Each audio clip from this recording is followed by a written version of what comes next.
Are you maintaining your RV hot water heater properly? Well, I'm going to show you today how to do that.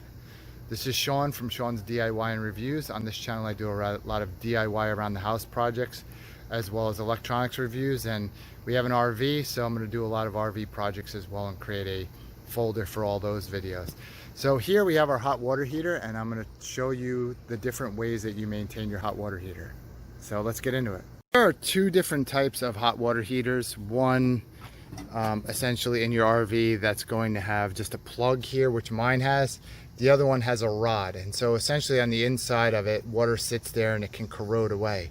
So what you want to do is make sure any corrosion that's in here is removed.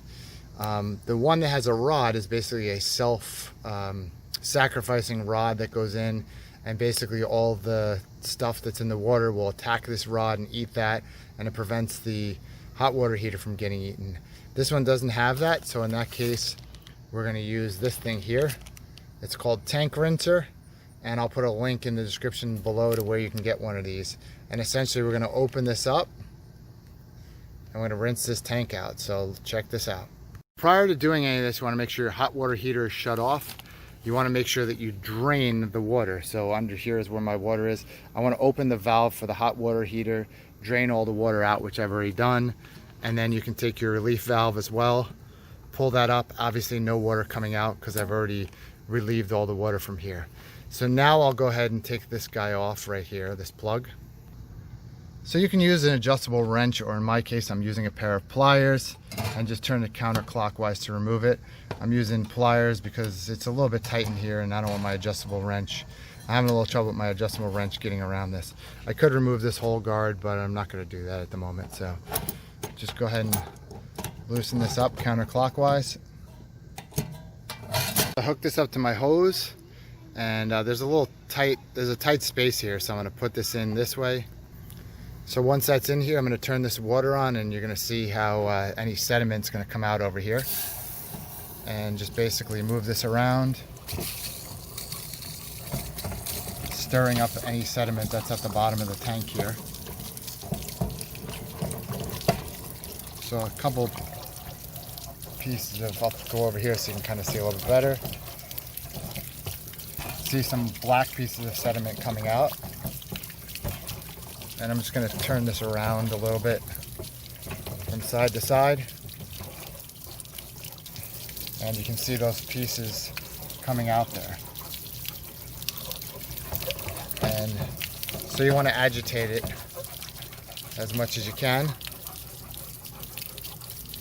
And if you look down here on the ground, look at all that sediment. All this would eventually eat out the bottom of your tank, which you clearly do not want.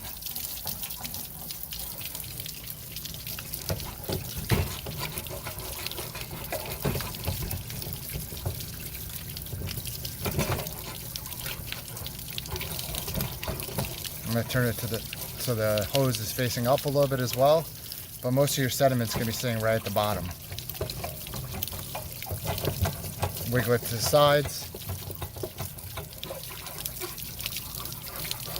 and bring it in and out, forward and backward.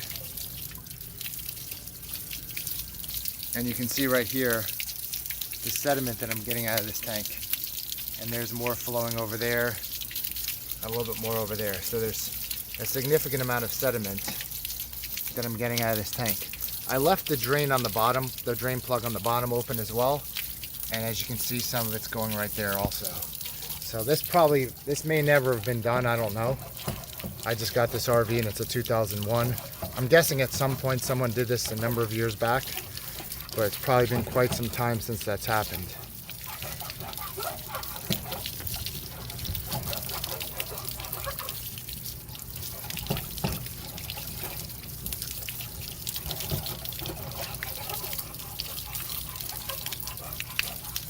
After a while, the water is going to build up, and more water is going to be in there than what you've flushed out.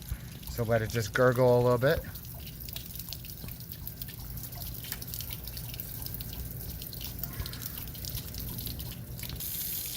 And now I just cleared out all the sediment away from where it was before.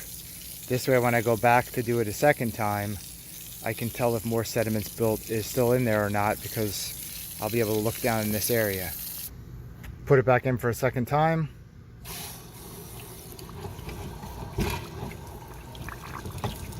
Down, there's still more sediment coming out there. So I want to keep flushing this. You also see under there, underneath the RV, some more sediment. So I want to keep flushing this until I get all this clear, and then I have no more sediment coming out of the tank. So that's about it. I did this obviously later in the evening, so the sun's going down, but the only other thing you need to do is make sure you put on new Teflon tape before you put the plug back in. So that's important. And it took about 5 to 10 minutes to prolong the longevity of this hot water heater, and they're expensive, so it's something you're going to want to do maybe once or twice a year. The part is really inexpensive, and you just need water, just need a hose. So hope this was helpful. If it was, give it a thumbs up. Definitely check out some of my other videos and consider subscribing. Talk to you in the next video.